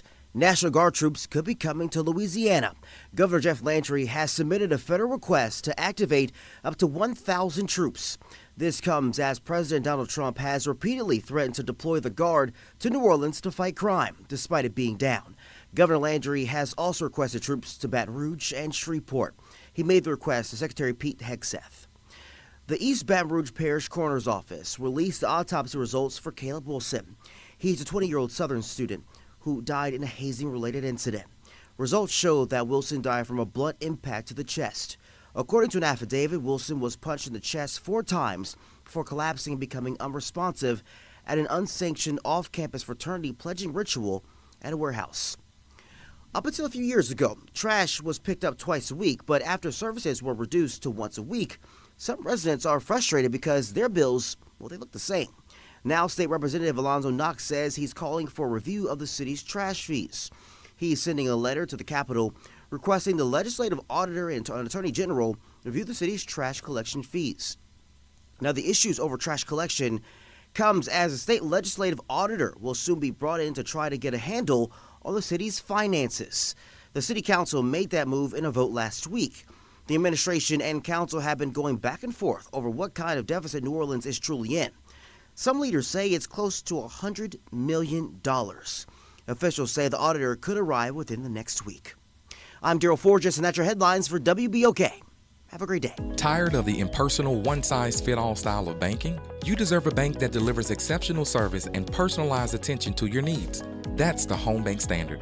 Since 1908, Home Bank has been a trusted financial partner for businesses and families because we go the extra mile to help you reach your goals. See for yourself why Home Bank is good for business, good for life. Stop by any New Orleans area location or find out more at home24bank.com. Home Bank, member FDIC. The National Fried Chicken Festival, presented by Raising Cane's, is bringing beats out to the NOLA Lakefront with an all-star music lineup on October 4th and 5th. Get ready for 20 hours of nonstop entertainment with epic performances from Lloyd, Blanco Brown, Young Jock, The Sugar Hill Gang, Tucker, Chopper, Flatboy Giz, and many more. This is one party you won't want to miss. Get your tickets now at friedchickenfestival.com. Visit DePaul's new Algiers Health Center at 2801 General de Gaulle Drive to receive primary and preventive care for both adults and children. Services also include behavioral health, imaging, and on-site pharmacy, vision, Medicaid enrollment assistance, and more. For appointments, visit DePaulCommunityHealthCenters.org or call 504-207-3060. Making a difference in the community. WBOK 1230 AM. Good morning, Wake Up. The Good Morning Show. Good morning. On WBOK.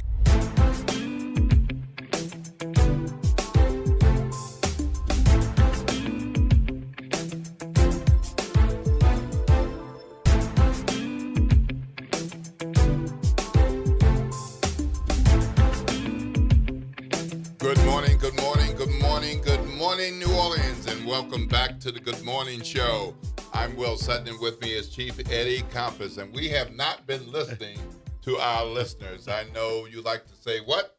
We're here to hear you. Well, that wasn't the case for the last hour and a half or so because we had some super special guests in the studio. We had State Senator Royce Duplessis, CPA Frank Janusa, and City Council member Oliver Thomas in for the special edition of the Good Morning Show, a WBOK mayoral debate. We want to know what you thought of the debate and how it went, and we want to know what you think about what you heard. First caller on the line. Reverend Wallace, good morning. Good morning, and good morning to the listening audience. And I want to commend you and my brother for moderating, and thank the three candidates for coming. And I want to say I'm utterly surprised that Mr. Janusa, a Republican that ascribes to get the endorsement of the governor to support him for mayor of New Orleans. It's something. But what is most surprising is that here's a lady that wants to lead a city that is overwhelmingly African American, a historical black radio station, the voice of the community, sought after for information and what's going on in our community. WBOK has been a medium that we could always trust and rely on. And to have this candidate, of all the other debates, could make it, but declined to come to this one this morning. And why? Because she's not going to do anything significant for the African American community. She has no priority for you. You're going to have to just accept her agenda once you get in office, and she's already showing you what she's going to be doing. She's going to do just what she says she's going to do.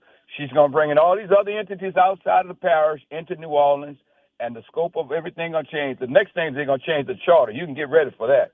But, if black folks are not working up and seeing what's going on, God is letting you see right now that this lady has no interest in what the black community is saying, because if she did, if any of those black leaders that put her down as an endorsement and none of them told her, ma'am, go to the station, sit down and talk to the community. This is something you need to do. I can't believe this, but this kind of leadership we got in the city, and I hope there'll be some pushback on this the other day, and somebody get there and say that was a disrespect to the African community to not to come on this radio station this morning and talk. What could be more important than her trying to get the African American vote? But if you can paint the picture that she's winning the election, she's letting you know she ain't counting your vote. Well, thank you very much, Reverend Wallace. We really appreciate you listening darn near every day. We particularly appreciate when you call and share whatever it is you have to share. And in particular, listening to this first ever WBOK mayoral debate for this mayoral election. Appreciate your comments, and we've got other calls. So have a blessed day, Reverend Wallace. You too. And we've got another call. We've got Jomo on the line. Good morning. Good morning, man. I have a lot that I could say, but this is what I choose to say, and I'm going to go in the direction that the last caller went in. But I do appreciate the candidates who came out. I appreciate the comment that the two qualified black men can compete with grace and respect. But here's what I deduce. Elena Morena did not think enough of us to accept the invitation we extended to her, to help us understand why she is qualified, why she is the best candidate, why we should consider voting for her. Elena Morena chose not to oblige us. What did she fear would have been revealed? Obviously, she thought the debate would have done more harm than good for her campaign, so it was strategic. My conclusion is maybe we are not worthy. Well, we would not want to waste your time, Elena. Okay. Well, thank you very much for listening today, and we're pleased that we heard from the candidates who decided to participate.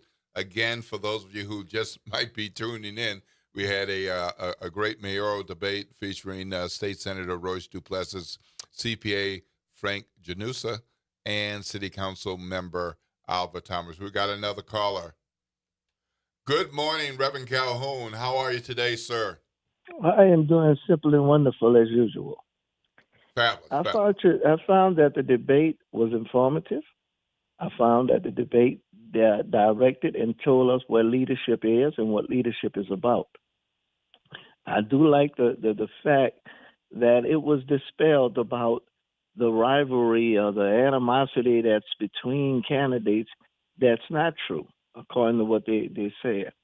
So in terms of what was done this morning to help us understand about what leadership really is, what leadership is all about. That was done to me at WBOK this morning, to bring it to our community that can listen. It's unfortunate. Some people wants to go to 98.5 and them other stations instead of coming into WBOK to be informed of what's being said and what's really going on. So, yeah, I think the debate was great. I think that I really thank you guys for hosting that at WBOK. All right. Thank you, Reverend Calhoun. We appreciate you as always, and thanks for calling in. Thanks for listening to the mayoral debate. Have a blessed day. And we've got another call. We've got Papa Baptiste. Is that Papa Baptiste? Papa Baptiste, good morning. Good morning, guys. God bless our city. God bless WBOK and everybody involved with it. I had a chance to listen. And in some cases, just like the president, he's plotting, he's setting all these troops in different cities. So the South's going to rise again, and they're going to try and have these military people already in place to try and cool any, calm any unrest when they take over our country. Everything that Vladimir Putin wants Donald Trump and his administration, and now it seems as if our state is, collaborating with, the South going to rise again. This is how we're going to work this plot. So I still think they need to get to the young people to get them to vote, to understand that all of their rights and everything else that their parents and grandparents fought for are gradually being taken away from them. And anybody involved with the people that's making that happen should not have them in office. So, to be honest with you, I'm not going to tell y'all who I'm voting for. That's okay. Having my people and the Baptiste family vote for in terms of for the mayor's race, because I don't tell my sons, I don't tell anybody who to vote for.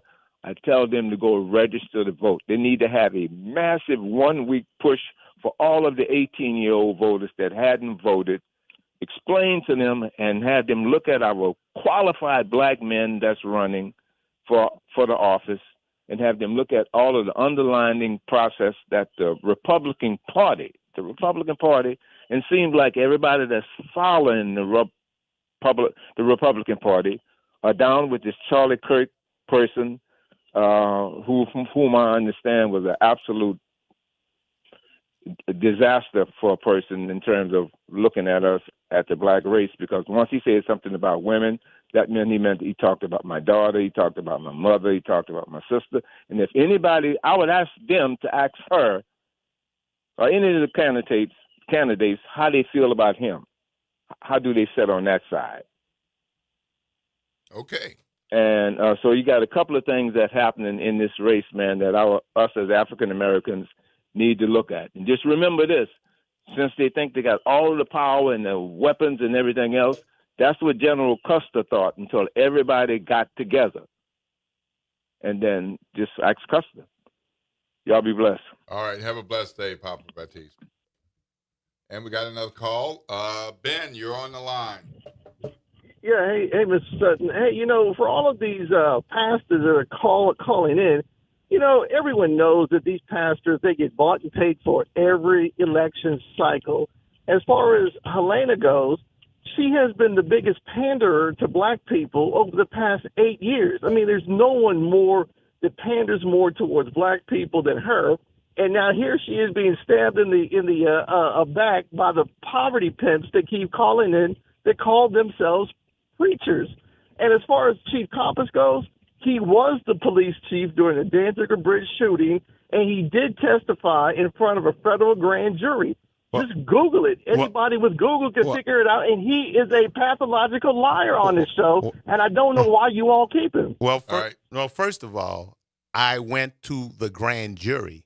During the actual trial, I was not subpoenaed by the prosecution or by the defense. That's what I stated. I said that I was not called by the prosecution or by the defense because I was not the superintendent of police when that investigation took place. Chief Warren Riley stated that he did not read a report that he signed, and that's what he testified for, from what I'm understanding. I was not called by the prosecution or by the defense during that trial, and that's what I stated. The entire command staff was called before the grand jury. I did not say I was not called before the grand jury. The command staff was. But the trial, I was talking about the actual trial that took place for the Danziger incident, I was not called. Now, you want to do your homework? Pull the transcripts of that trial and see who called me, the defense or the prosecution. Nobody called me. And these guys were fighting for their freedom and their lives, and they knew I had nothing to do with it, and they did not subpoena me. So stop trying to impinge my name and reputation. I don't know what your problem is with me, young man, but trust me, you better get your facts right. I never testified in that trial. I testified before a grand jury like the entire command staff did. I did not testify in that trial. So get it straight. All right. And there's it, Chief Eddie's truth. All right, we got another caller. Ken, you're on the line. Good morning. Good morning, Chief. Good morning, Will. Thanks for the service that you do to the community. Thank you for hosting the debate. Unfortunately, I wasn't able to hear it. But what I did want to know is who was not present. And maybe there were scheduling conflicts or whatever. But could you please tell the audience and tell me, and maybe I missed it, why other candidates were not present? These are the only people that chose to show up. Not that they weren't major factors. You had the one Republican and the two of the three front-running Democratic candidates. I'll hang up and listen. Sure. The choice for the invitation was based on polling. Those who had 5% and higher in the recent polls. That included the candidates who showed up. Republican Frank Janusa, who has polled recently at 5% and 7%. That includes City Council member Oliver Thomas. That includes Senator Royce Duplessis, and that includes City Council Vice President Helena Moreno. Each of them was invited to participate in studio. The choice of days was narrowed down to this particular day when each of those who were saying they thought they might be able to do it would be a best day. We worked on narrowing the time. We wanted to schedule up to 90 minutes based on candidates' availability. Among those who participated, we agreed to 1 hour. We agreed to open the show at the beginning and provide an overview and then get going at 7:30. City Council member Oliver Thomas was running late, so we got going a few minutes later when he joined us. The program has been recorded, and the Helena Moreno campaign said they have a campaign strategy, and this is not on the calendar. So the choice was not to participate in today's debate. Thank you very much for that, Will, because I couldn't figure this one out. It's a head scratcher. You want my vote, come to the forum where I'm at. Come to the forum where people who you say you're seeking to represent, who the majority of this city are. I'm a bit disappointed in that, to say the least. And, for me, that makes a world of difference as to who I can choose to vote for. If you don't come to my forum, and this isn't the first forum that I've heard that Ms. Moreno has not chosen to come to, certain forums in the Ninth Ward and other places. I'm like, you got to go where the people at. You're representing everybody. I understand you got a strategy. I understand you got stuff going on, but can you please show up? I need to hear what you have to say, whether I vote for you or not, because you well could be the mayor of my city. With that, thank you guys. Talk to you soon. All right. Have a blessed day, Ken. In our society, in our democracy, you have to let the people hear your voice. And sometimes an inaction is an action. And not coming to a forum at the oldest African-American radio station in the state of Louisiana, that's a message. And I don't know what the strategy is, but, the people want to hear you. All right, we got another call. Puzzle Master, you're on. Good morning. Morning, Will and Chief. And morning to the WBOK family, and especially those fly-by listeners and the little spook back there by the door, a.k.a. our resident troll, Mr. Eric. So, Chief, don't let him get you in that kind of in that not upset mode, but just that elevated mode. I'm not in because upset your mode. name, I'm not your name is everything. But he doesn't have anything good to say about us. And he wonders why he's been banned from the show in the evening. Now, back to the debate. Yes, this was a very informative debate and a very interesting debate because, as the last caller said, and as a couple of callers have been in tune with, if it's not your political strategy or part of your strategy, well, as far as my family is concerned and Papa Baptiste, I'm letting everybody in my family know. Hell no, Moreno. Because if you can't even come to a situation where it's easy for us to engage you or participate and listen, then you're not going to listen if you you haven't been listening on the city council, so I don't even understand where the pandering coming from. So in the end, we had 3 candidates that were very respectful, even though it kind of wanted people to take the gloves off, but they addressed the issues head on. And I don't know what it is about WBOK family that people are scared to come to this radio station and get held accountable. That's the word of the day. The hell with transparency, the hell with working together, it's accountability. Because without any accountability, there's no sustainability. Okay. And I'll close with that. All right. Thank you, sir. Have a blessed day. Appreciate your calling. Appreciate your listening. And we got another call. Ms. Jones is on the line. Good morning, Ms. Jones. You all, and good morning to the listening audience. I'd like to know why wouldn't she call and say, why not? Why I didn't appear? What are you hiding from? That shows a lot. It speaks better than what she could say. No show, no vote. And that's just the bottom line. The forum was informative. Listened to everybody. And I guess Helena's words were invisible, soundless. Well, we did invite the top 4, and we offered different days.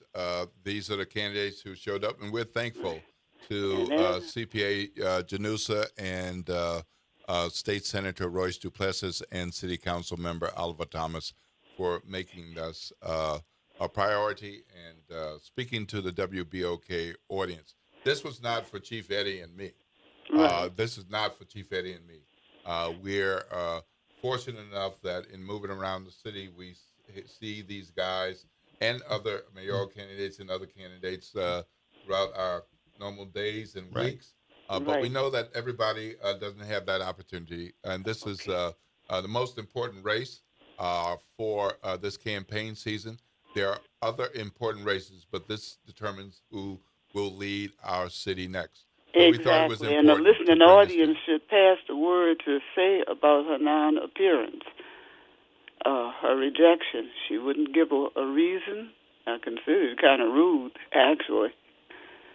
Well, the reason is they have a campaign strategy. So I don't want to say they didn't have a reason. The reason is they have a strategy, and this didn't fit. So so that's the answer. That speaks louder. And as I said, the listening audience, pass the word. And one more thing I want to add is that if anybody is confined to the hospital and is a regular voter, you can go to the voters registration with a note from that doctor that the person is confined to the hospital, what have you, to get an absentee vote. All right, Ms. Jones, we got to close the show. Thank you so much for being a faithful listener and a faithful caller. We really appreciate it. And we appreciate really appreciate your listening to this special edition of the Good Morning Show. Have a blessed day. All right, folks, that's going to do it for me, Will Sutton, and for Chief Eddie Compass. Once again, early voting continues through October 4th. We encourage you to early vote between now and then. The polls are open 8:30 to 6 p.m. each day of early voting, and Election Day is October 11th. Stay tuned for Graylin and Kemba with the Front Porch They're going to bring a whole nother thing to this black radio station. Stay tuned. As for us, Lord willing, we're going to be back in the morning. You're listening to WBOK, 1230 a.m., what New Orleans is talking about all day long.